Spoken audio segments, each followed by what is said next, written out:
بسم الله الرحمن الرحيم. إن شاء الله في هذا الفيديو نبدأ في شرح الفصل الرابع من الكتاب، وده بعنوان The Value Base of Social Work، الأساس القيمي في الخدمة الاجتماعية.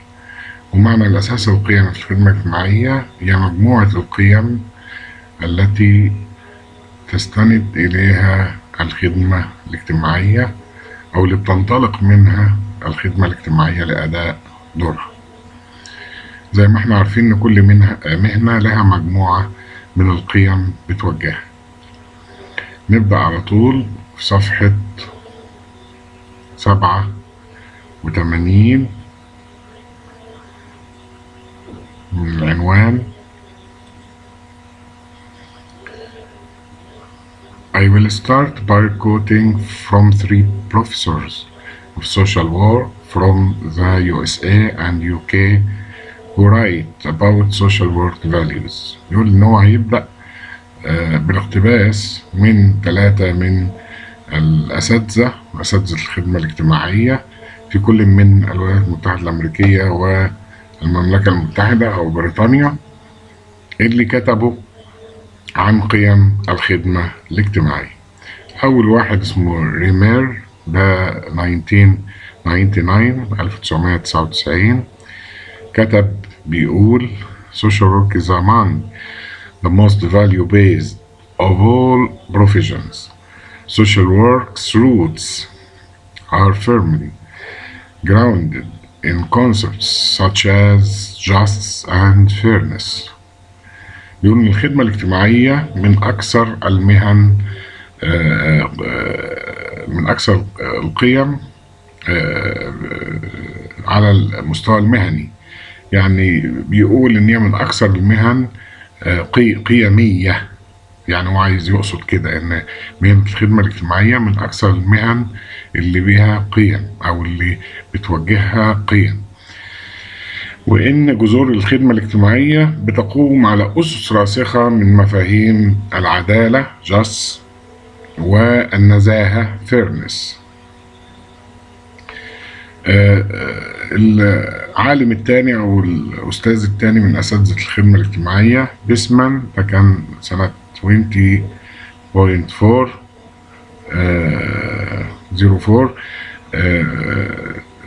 2004 بيتكلم عن social problems and reason of civic life demand the attention of the profession, yet the social work voice is rarely heard.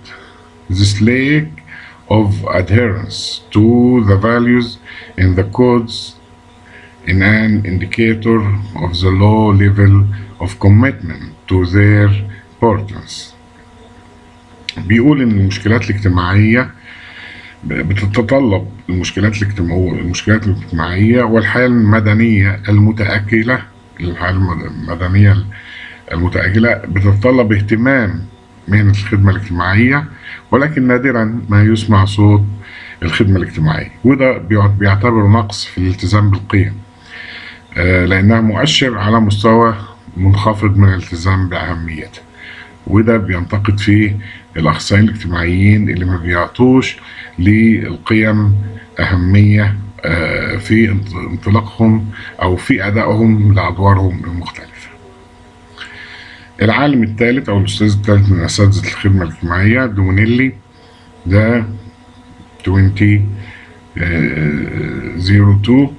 2002 بيقول unequal power relations cut across the emancipatory dimensions of social work values and create oppression through practice.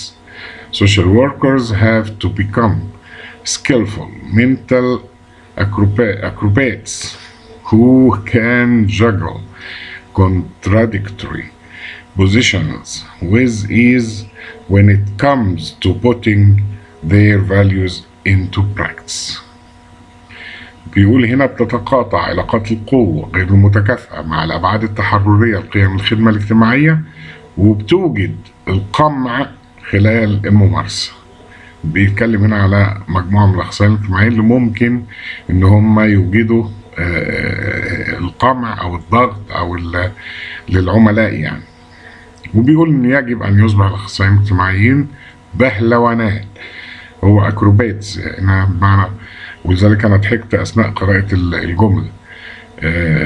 مش بهلوانات كبهلوانات السيرك، لا، هو بهلوانات في مهارتهم، في استخدامهم المهارة العقلية، ان هم يكونوا قادرين للتلاعب في المواقف المتناقضة عندما يتعلق الامر بوضع قيمهم موضع التنفيذ. يعني لو قيمك بتتعارض مع قيم الخدمة الاجتماعية، لا، اركن قيمك جانبا واشتغل بقيم الخدمة الاجتماعية. الراجل يقصد كده يعني، مش بهلوانات في السيرك، لا، ان هم يكونوا مرنين. يعني هو قصده هنا المرونة، ان هو يدع قيمه جانبا ويشتغل بقيم الخدمة الاجتماعية. ده بالنسبة للأخصائيين الاجتماعيين. نشوف الفقرة اللي بعد كده.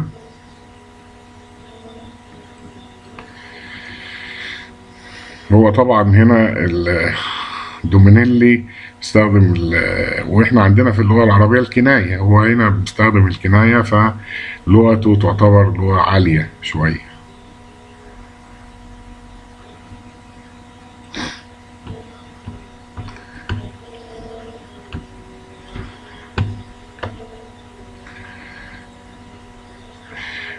بنقسم بقى بعد كده القيم إلى 3 أنواع من القيم: القيم المجتمعية،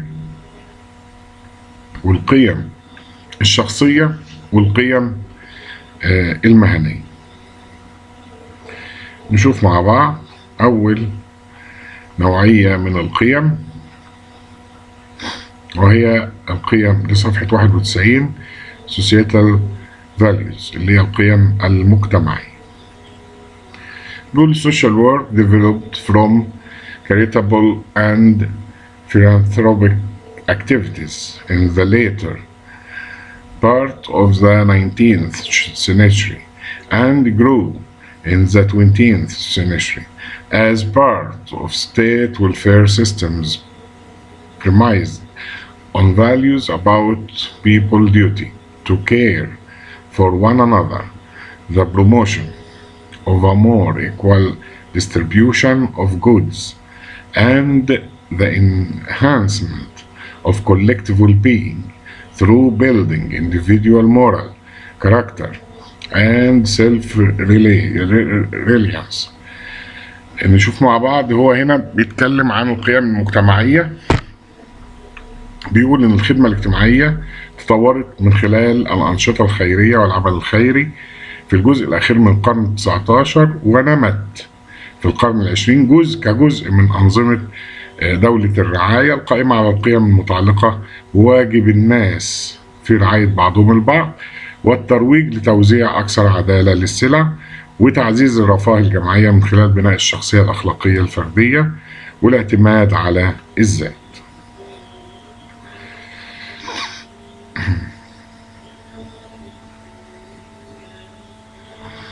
In so far as social work maintains a social mandate for the work does its sought to be socially valuable, then it continues to be inextricably linked with prevailing societal values.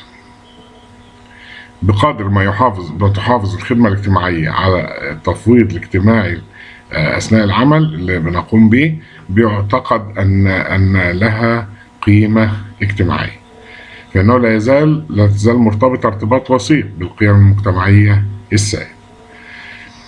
These values are constituted and have changed over time. يقول إن القيم دي متنازع عليها وبتتغير بمرور الوقت.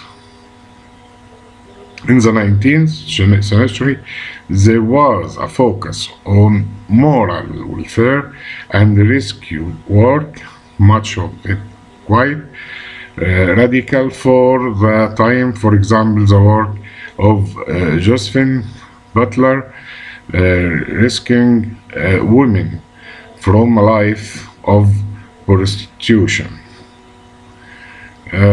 بيقول لي كان في تركيز على الرعاية الأخلاقية وأعمال الإنقاذ اللي معظمها جذري الغاية في ذلك الوقت، على سبيل المثال عمل جوزفين باتلر بإنقاذ النساء من حياة البغاء.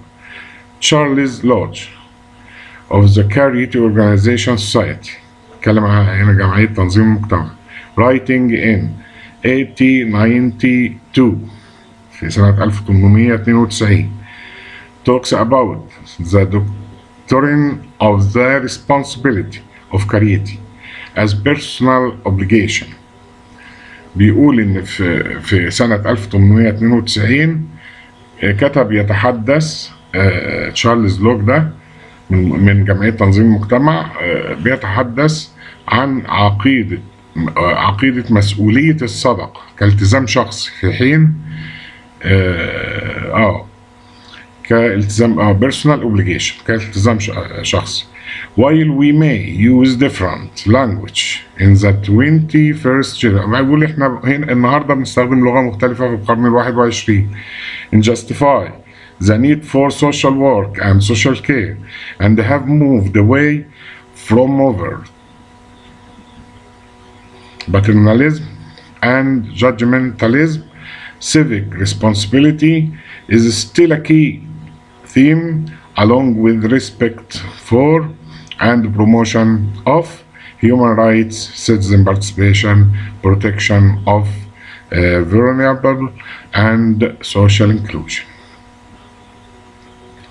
بيقول ان احنا بنستخدم لغه مختلفه دلوقتي في القرن ال21 في تبرير الحاجه الى الخدمه الاجتماعيه والرعايه الاجتماعيه، وابتعدنا عن الابويه، المجتمعات الابويه، الا ان المسؤوليه المدنيه لا تزال موضوع رئيسي الى جانب احترام وتعزيز قيم حقوق الانسان ومشاركه المواطنين وحمايه الضعفاء والدمج الاجتماعي. دي كانت القيم المجتمعية. نشوف مع بعض القيم الشخصية، ودي صفحة 92. Personal values.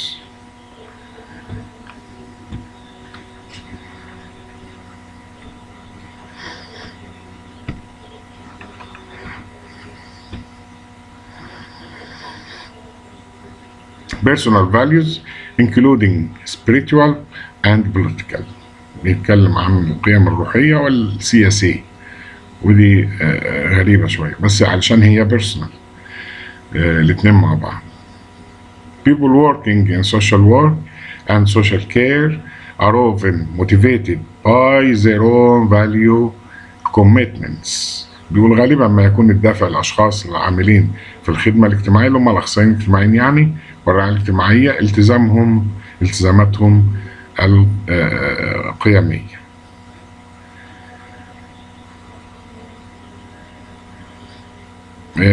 Many of the organizations offering early forms of social work were overtly religious, and some social workers today are inspired by faith or spiritual values. بيقول لي بعض كان هناك العديد من المنظمات اللي بتقدم أشكال مبكرة من الخدمة الاجتماعية، وكانت الأشكال دي أشكال دينية بشكل علني، وبعض الأخصائيين الاجتماعيين استوحوها من القيم الدينية أو الروحية. Others have more political motivations based on a desire to change social structures and challenge inequality and oppression. بيقول إن البعض الآخر كان لديه دوافع سياسية أكثر على أساس الرغبة في تغيير الهياكل الاجتماعية وتحدي عدم المساواة، يعني مواجهة عدم المساواة والقمع اللي موجود في المجتمع.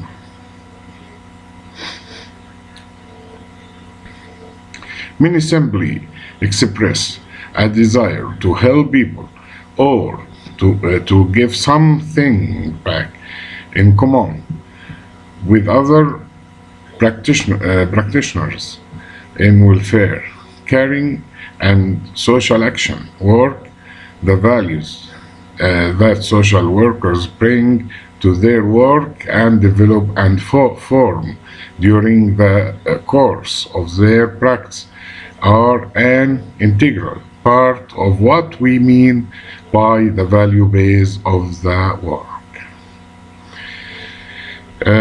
بيقول هنا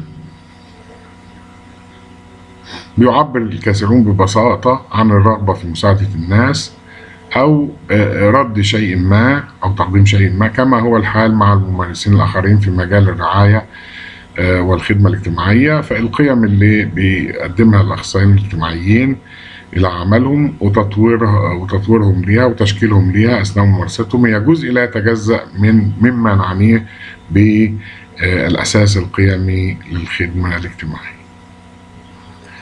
ده كان القيم الشخصية. نشوف القيم المهنية في نفس الصفحة 92 Professional Values. شوف مع بعض والصفحة اللي بعدها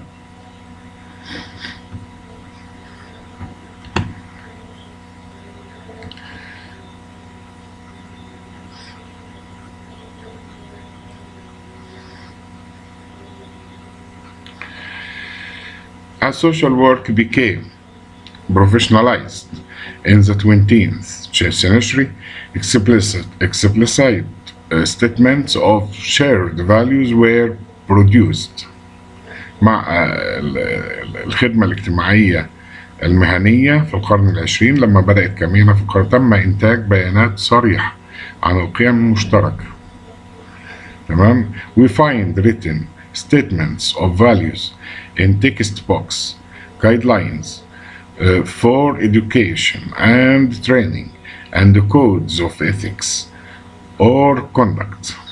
بيقول إن إحنا لقينا مبادئ توجيهية للتعليم والتدريب، بيانات مكتوبة عن القيم في الكتب الدراسية والمبادئ التوجيهية للتعليم والتدريب، ومدونات خاصة بالأخلاق والسلوك. الكود اوف إيثكس اللي هو قائمة أخلاقيات المهنة، يعني قائمة أخلاقيات. They reflect the social and political climates of the places and times where they were written, and the motivations and the commitments of the current and past members of the occupational group of social work. بتعكس المدونات دي والكتابات دي المناخ الاجتماعي والسياسي للأماكن والأوقات التي كتبت فيها ودوافع والتزامات الأعضاء الحاليين والسابقين في الجماعة المهنية للخدمة الاجتماعية.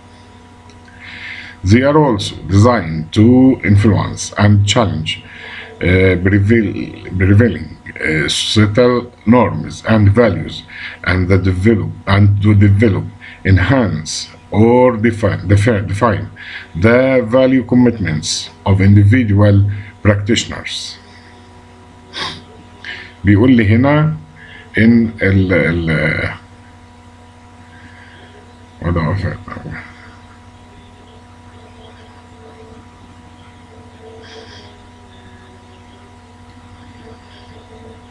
كما إنها كانت مصممة للتأثير على المعايير والقيم المجتمعية السائدة وتحديها ولتطوير التزامات قيمية للممارسين الأفراد وتعزيز هذه القيم وتحديدها.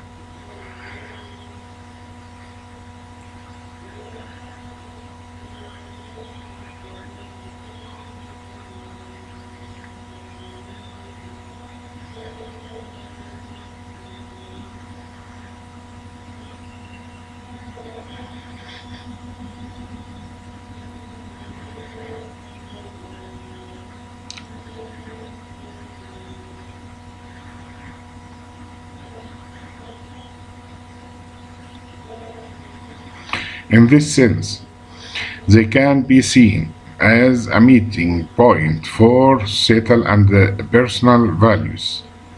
بيقول لي بهذا المعنى يمكن اعتباره نقطة التقاء ما بين القيم المجتمعية والقيم الشخصية.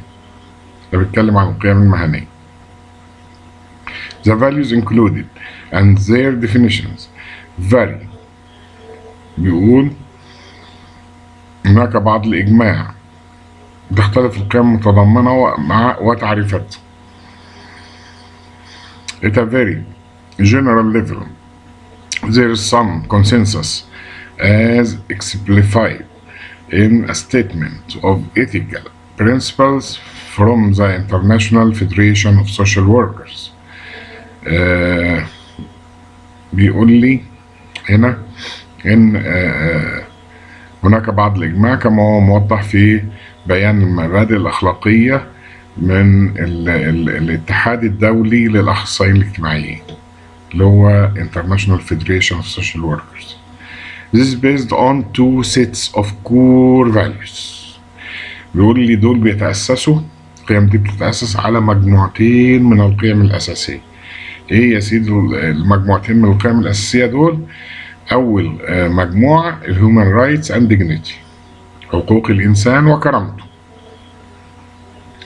The promotion of and respect for people's rights to choice, encouraging participation in decision making, treating each person as a whole, promoting empowerment based on strengths.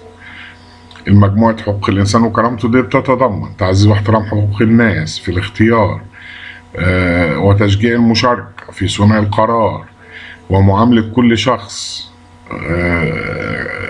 ككل وتعزيز التمكين على أساس نقاط القوة. المجموعة الثانية من القيم social justice، العدالة الاجتماعية، challenging negative discrimination, unjust policies and practices, recognizing diversity, distributing resources fairly according to need, working in solidarity. مجموعة العدالة الاجتماعية بتتضمن تحدي التمييز السلبي والسياسات والممارسات الظالمة والاعتراف بالتنوع والاختلاف بين الناس وبعضهم البعض وتوزيع الموارد إلى حد ما حسب الحاجة والعمل في solidarity في تضامن. نكمل مع بعض.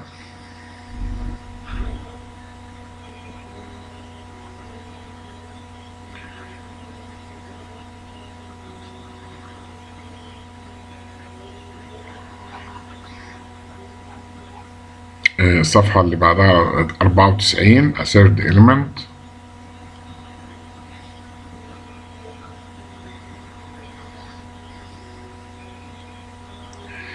A third element is entitled professional conduct and covers specific principles relating to the professional role, including maintaining the competence to do the job,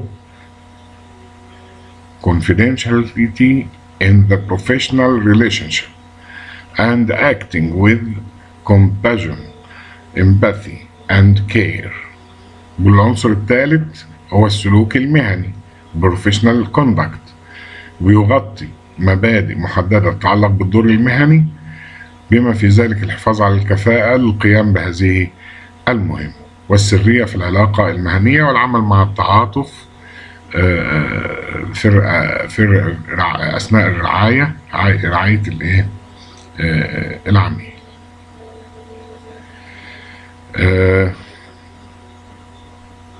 The statement produced by the International Federation of Social Workers اللي هو الاتحاد الدولي للأخصائيين الاجتماعيين is inevitably rather generic as it aims to be relevant to social work around the world.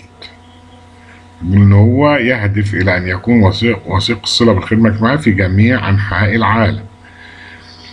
In one sense, the IFSW اللي هو International Federation of Social Workers is a cross between an international grouping of professional associations and a global social movement with a specific focus on social justice. بيقول لي إنه عبارة عن تقاطع ما بين جماعات دولية من النقابات المهنية والحركات الاجتماعية العالمية مع التركيز بشكل خاص على العدالة الاجتماعية. National codes of ethics are often more detailed with a greater focus on professional identity and roles. غالبا ما تكون مدونات الأخلاق الكود اوف ايثكس اللي هي قائمة أخلاقيات أكثر تفصيلا مع تركيز أكبر على الهوية والأدوار المهنية. One example is the Code of Ethics of the British Association of Social Workers. يقول لي على سبيل المثال في قائمة أخلاقيات الجمعية البريطانية للأخصائيين الاجتماعيين BASW, which draws on the very similar statements produced by professional associations in the USA اللي هي National Association of Social Workers الجمعية القومية الأمريكية للأخصائيين الاجتماعيين and Australian Association of Social Workers اللي هي الجمعية الأسترالية للأخصائيين الاجتماعيين in addition to values of respect for and promotion of human rights, dignity and social justice. It includes service, the utilitarian ideal of promoting welfare or well-being, combined with the altruistic idea of serving humanity, integrity, which could be regarded as a quality, character, and competence, and ability and commitment to practice professionally. هنا بيقول لي بالنسبة للثلاث جمعيات دول بالإضافة إلى قيم احترام وتعزيز حقوق الإنسان والكرامة والعدالة الاجتماعية بيشمل موضوع الخدمة سيرفيس المثالية والنفعية لتعزيز الرفاه أو الرعاية مع فكرة الإيثار لخدمة الإنسانية والنزاهة أيضا، واللي يمكن اعتبارها صفة شخصية، وكذلك الكفاءة والقدرة والالتزام بالممارسة ببراعة. نشوف الفقرة اللي بعدها.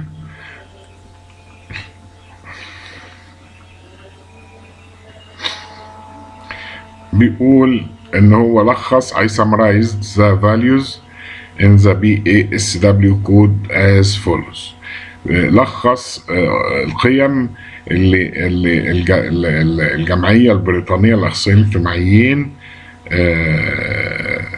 حددتها في قائمة أخلاقياتها في 5 نقاط، اللي هي قائمة أخلاقيات المهنة وفقا للBASW البريتش أسوسيشن سوشيال ورك. نشوف مع بعض. 1. Respect for the dignity and worth of all human beings in the context of social work. This applies particularly to service users and includes respecting and promoting individuals and groups' rights to self-determination. احترام كرامة وقيمة جميع البشر في سياق الخدمة الاجتماعية، وهذا بينطبق بشكل خاص على مستخدمي الخدمة اللي هم العملاء، وبيتضمن احترام وتعزيز حقوق الأفراد والجماعات في تقرير مصيرهم. 2. Promotion of social justice. This includes working to remove inequalities and promoting fair distribution of goods and services among people and groups. تعزيز العدالة الاجتماعية، وبيشمل ذلك العمل على إزالة أو مواجهة عدم المساواة وتعزيز التوزيع العادل للسلع والخدمات بين الناس والجماعات. Number 3. Service to humanity. The promotion of well-being of service users and in society generally. خدمة البشرية أو خدمة الإنسانية، أنا بحب كلمة الإنسانية عن البشرية.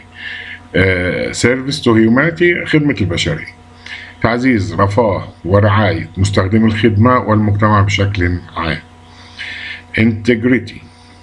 Integrity النزاهة upholding the values and standards of the provision, including honesty, reliability, and impartiality. إن التمسك بقيم ومعايير المهنة بالنسبة للنزاهة، بما في ذلك الصدق والموثوقية والنزاهة.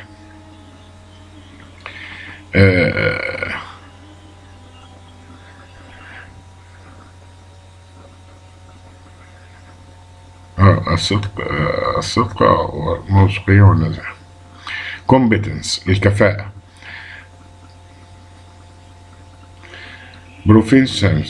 proficiency in practice.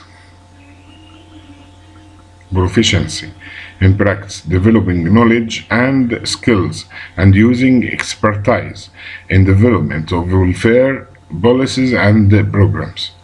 الكفاءة في الممارسة وتطوير المعرفة والمهارات واستخدام الخبرة في تطوير سياسات وبرامج الرعاية. وبكده نكون أنهينا الفصل الرابع اللي هو بيتكلم عن ال value base of social work أو الأساس القيمي للخدمة الاجتماعية. وإن شاء الله المحاضرة الجاية هناخد الفصل الخامس.